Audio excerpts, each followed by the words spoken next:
لا زلت أتذكر في أيام الشتاء الباردة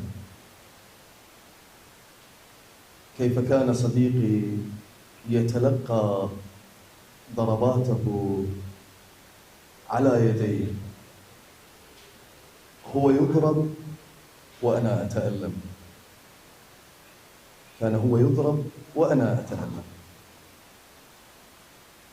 في هذه الأمسية كنا سعداء بوجودكم أحبتنا، شبابنا الأعزاء، جمهورنا الرائع.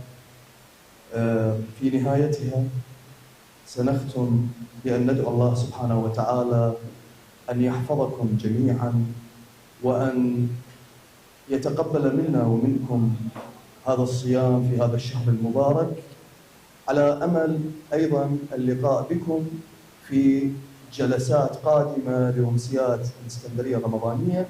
والآن في ختامها مسك سنقوم بتوزيع بعض الشهادات التقديرية على الحاضرين.